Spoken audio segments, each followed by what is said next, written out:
Hey, guess what this Wednesday morning? Our regular health ninja, Tiffiny Hall, is also a Taekwondo expert. Yeah. Awesome. So we thought we'd get her to teach us a couple of moves to help us all feel a bit safer and more empowered on our streets. Welcome again to the circle. Thanks, guys. Usually I'm on here talking about health. Yeah. Your health's important, but so is your safety. Yep. And unfortunately, 1 in 3 women are attacked in Victoria.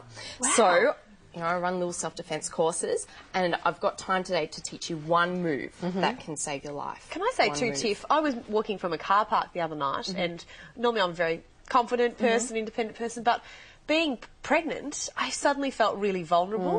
And I think maybe other pregnant women out there are probably the same, or people who are elderly feel the same way. Absolutely. You can feel a lot more vulnerable. And car parks are one of the most dangerous places, and I've put some tips up on the website for people to be safe. My best tip for car parks is to get your keys out of your bag before you walk into your car. Don't have iPods in your ears so that you're aware and you can hear danger. And my personal one, I thread my keys through my fingers like this, right? My mum taught me. And I walk along like that, just in case if anyone ever grabbed me from behind, whack, scratching the eye. It might work. What if it was somebody saying you dropped some money? Yeah, I don't know. But if I felt threatened, I still do that today, like my ring. Oh, yes, stabbing ring. So, you know, walking to car parks, also trying to park in lit areas that are well, with good surveillance and stuff. It's really important. So I've got some tips up there. I'm a great believer in walking with confidence. Yeah, also having a good presence and confidence is really important. Particularly when people, my mum used to talk about this, predators can very much, they have got a very good sense of looking at people's body language.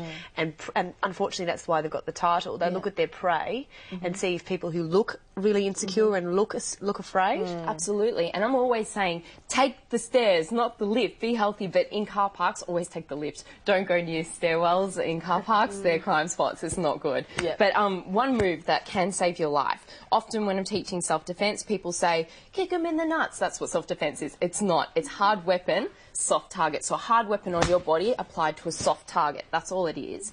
And, you know, if you're being confronted and you think, you know, you will be physically assaulted, you do not want to put your fists up because it sends the wrong message, all right? I want to fight. You always put your hands up, start backing away. You're looking for exits, okay? But then if someone were to launch, you have one of the most effective strikes on hand. Everyone do this.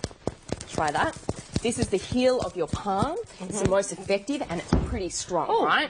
It's going to hurt. If you apply the palm to the nose, soft target, or you can even get pretty creative and go down there, but I'm not, you know, super soft target. I want to stay away from that. It's going to be incredibly effective. And what I brought along today is a piece of wood because I want to show you the power of a strike. Because a lot of women say, oh, I couldn't hurt someone who was like 6'6" and really muscly.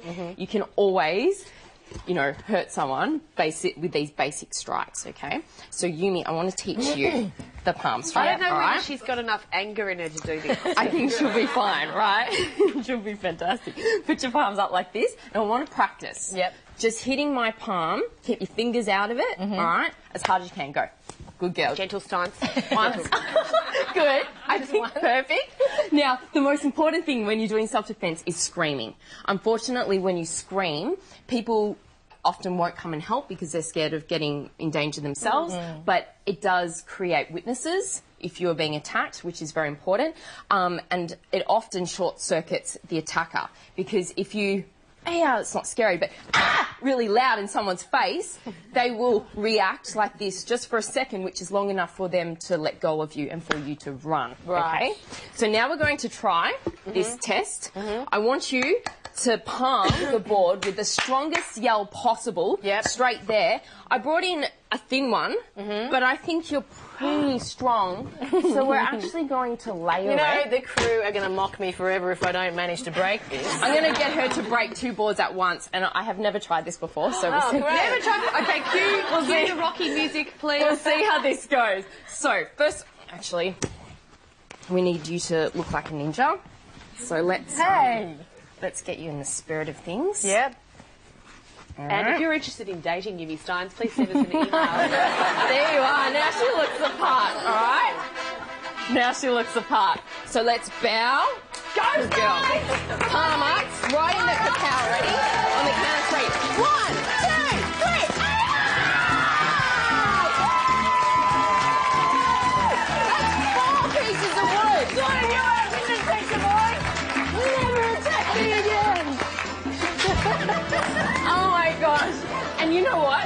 why my boyfriend's so well behaved, because I have piles of wood around the house. I go, baby, jeez, do the dishes, all right? Bring that out whenever you want. That is fantastic. So it's a really effective strike, and always, with self-defense, you always have to remember hard weapons on your body, elbows, knees, palm, finger in the eye, whatever it is, applied to a soft target, and soft targets run in a line on your body. Throat, eyes, stomach, groin. Awesome. Remember that, girls.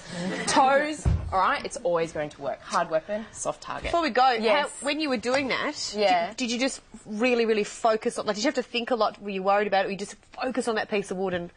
Do you want the absolute truth? Yes. Well, I saw it in a Bruce Lee movie a few years ago. What you do is you picture hitting a few inches past the piece of wood. My stomach, yeah. So you actually, you're imagining your hand going past the wood rather than stopping at the wood, and then you actually do. It's breaking through the mental barrier. But Tiff, I just want to, you know, I think you've brought up some really interesting points. Obviously, we want to avoid conflict where possible. We don't want to be getting into fights. And I think the voice thing is a really powerful thing to do, because we can all do it, and it doesn't hurt us, it doesn't cost us anything. The only thing is it's a little embarrassing. But so what, you know? So what? So and what? Screaming is really important, because it acts when you're terrified, adrenaline floods your body and you freeze. Okay, screaming helps you to act, snap out of being frozen, and to actually start thinking, oh my gosh, I'm in trouble, what am I going to do? So screaming is the most important thing. Never scream help, people probably won't come and help you. Scream fire. All right, always scream fire. Great tips, and you've got all of this on our website as well, I do believe. indeed. Please thank the Circle's fitness ninja and Taekwondo expert, Tiffiny Hall.